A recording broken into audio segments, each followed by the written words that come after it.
Balianta block ଅନ୍ତର୍ଗତ ସତ୍ୟଭାମପୁର ଗ୍ରାମ ପଞ୍ଚାୟତରେ ବିଡିଓଙ୍କ ସହଯୋଗ ଓ ଦୁର୍ବ୍ୟବହାର ଯୋଗୁଁ ବିକାଶମୂଳକ ପ୍ରକଳ୍ପ କାର୍ଯ୍ୟ ସମ୍ପୂର୍ଣ୍ଣ ଭାବେ ବାଧାପ୍ରାପ୍ତ ହୋଇଛି। ଆଜି ଏକ ସାମ୍ବାଦିକ ସମ୍ମିଳନୀରେ ସତ୍ୟଭାମପୁର ପଞ୍ଚାୟତର ସରପଞ୍ଚ ରଶ୍ମିତା ଭୋଇ ଏହି ସାଂଘାତିକ ଅଭିଯୋଗ କରିଛନ୍ତି। ସରପଞ୍ଚ ଶ୍ରୀମତୀ ଭୋଇ ଅଭିଯୋଗ କରିଛନ୍ତି ଯେ ବର୍ତ୍ତମାନର ବିଡିଓ ମ୍ୟାଡାମ ଯେବେଠାରୁ ଦାୟିତ୍ୱ ନେଇଛନ୍ତି ସେବେଠାରୁ ପଞ୍ଚାୟତର କୌଣସି ପ୍ରକାର ଉନ୍ନତିମୂଳକ କାର୍ଯ୍ୟ ହୋଇପାରୁନାହିଁ। ଏପରିକି ଜିଲ୍ଲାପାଳଙ୍କ ନିକଟରେ ଅଭିଯୋଗ କଲେ ମଧ୍ୟ କୌଣସି ସୁଫଳ ମିଳିନାହିଁ।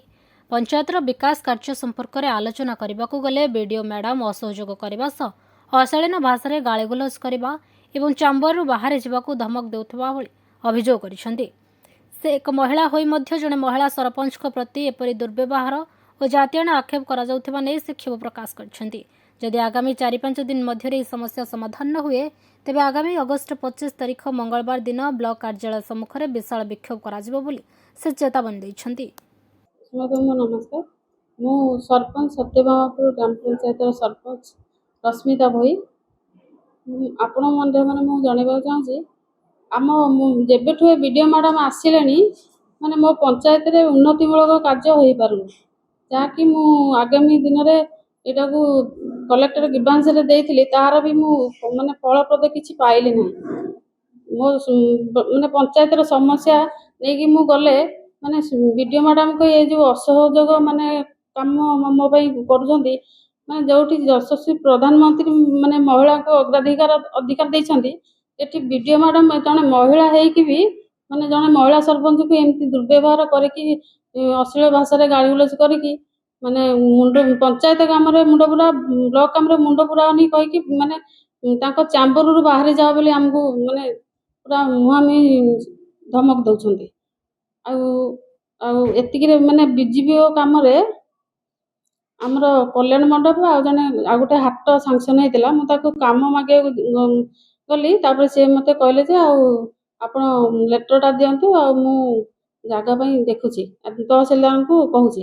ଆମେ ସେ ପ୍ରୋସିଜର ସବୁ କଲା ପରେ ସେ ଆର୍ଆଇଙ୍କ ଦ୍ୱାରା ଆମେ ଜାଗା ଏବେ ସରକାରୀ ଜାଗା ଗୋଟେ ରଙ୍ଗ ବଜାର ଉପରେ ଆମେ ବାହାର କଲା ଭିତରେ ତାପରେ ଦେଖିଲୁ ସେଠି ଜାଗାରେ ଜବରଦଖଲ ଉଚ୍ଛେଦ ଅଛନ୍ତି ଦୋକାନୀ ମାନେ। ତାଙ୍କୁ ବି ସେମିତି ସେଇ ବିଡିଓ ମ୍ୟାଡାମକୁ ଜଣେଇକି ତାକୁ ତହସିଲଦାରଙ୍କୁ ଜଣେଇକି ତାପରେ ଏଭିକ୍ସନ କଲା ପରେ ତାପରେ ଜୁଲାଇ ମାସ 20 ତାରିଖ ଦିନ ଆମେ ଯେତେବେଳେ ବ୍ଲକ ଯାଇଥିଲୁ, ମ୍ୟାଡାମ କହିଲେ ଯେ ହଁ କାମ କରିଦିଅନ୍ତୁ। ଆମେ ବି ସେମିତି ଖୁସି ହେଲୁ। ତାପରେ କହିଲେ ଜେଇକି ଡାକିକି ୱାର୍କରଙ୍କୁ ବାହାର କରିଦେଉଛି, ଆପଣ କାମ ଆରମ୍ଭ କରନ୍ତୁ ଶୀଘ୍ର ଶୀଘ୍ର। ପୁଣି ଆମର ଜୁଲାଇ ମାସ 24 ତାରିଖ ଶୁକ୍ରବାର ଦିନ ପୁଣି ବ୍ଲକକୁ ଡକେଇ କହୁଛନ୍ତି ତମେ କାମ କରିପାରିବ ନାହିଁ। ମୁଁ କହିଲି ମ୍ୟାଡାମ କାହିଁ କାମ କରିପାରିବନି? ନାହିଁ, ଯେଟା ଚେୟାରମ୍ୟାନ ଯାହାକୁ ଦେବେ ସିଏ କାମ କରିବେ। ଆଉ ଏମିତି ଦଳିତ ଜାତି କହିକି ଯେତେ ପ୍ରକାର ଅଶ୍ଳୀଳ ଭାଷା, ସେ ଚାମ୍ବରରୁ ବାହାରି ଯାଉ କହିକି ଆମକୁ ବେଜିତ କଲେ। ଦଳିତ ସରପଞ୍ଚ ମୁଁ, ଏମିତି କଥା କହିବାଟା ତାଙ୍କ କେତେ ଦୂର ଯଥାର୍ଥ ଆପଣ ବିଚାର କରନ୍ତୁ। ଏ ସମସ୍ୟାର ଯଦି ଏଇ 4-5 ଦିନ ଭିତରେ ସମାଧାନ ନ ମିଳେ ତ ଆସନ୍ତା 25 ତାରିଖ ମଙ୍ଗଳବାର ଦିନ ମୁଁ ବ୍ଲକ ଘେରାଉ କରିବି। ନା, ମତେ ତ ଜମା କରେଇ ଦଉନାହାନ୍ତି। ତାପରେ ବ୍ଲକର ପ୍ରତ୍ୟେକ ମେମ୍ବର ଅଛନ୍ତି ଯାହାକି ଟୋଟାଲ ଆମ ସରପଞ୍ଚ ମାନଙ୍କ କଥା ସେ ଶୁଣୁନାହାନ୍ତି। ତାପରେ ଯେତେବେଳେ ବିଡିଓ ଯେତେବେଳେ ଅଥରିଟି ତାଙ୍କର ଥାଇକି ସିଏ ଆମକୁ ଏମିତି ଅଣଦେଖା କରୁଛନ୍ତି, ତାଙ୍କ ତଳନ୍ତ ପ୍ରଶାସନ ସିଏ କଣ ଆମକୁ ଖାତିର କରିବେ? କୁହତ ଜଣେ ମହିଳା ବିଡିଓ ମ୍ୟାଡାମ ହେଇକି ଗୋଟେ ମହିଳା ସରପଞ୍ଚକୁ ଏମିତି ଦୁର୍ବ୍ୟବହାର କରୁଛନ୍ତି।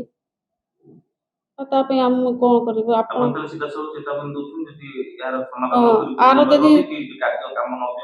ଏଥିରେ ବହୁତ ମୋର ମାନ ସମ୍ମାନ ହାନି ହେଇଛି।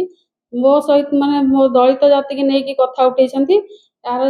ମୋ ପ୍ରତି ଆଉ ମୋ ଦଳିତ ସମଗ୍ର ଜାତି ପାଇଁ ଇଏ ଗୋଟେ ପ୍ରଶ୍ନବାଚୀ ହେଇଯାଇଛି। ତାର କିଛି ସମାଧାନ ନ ହେଲେ ଆଗାମୀ ଦିନରେ ମୁଁ ବ୍ଲକ ଘେରାଉ କରିବି।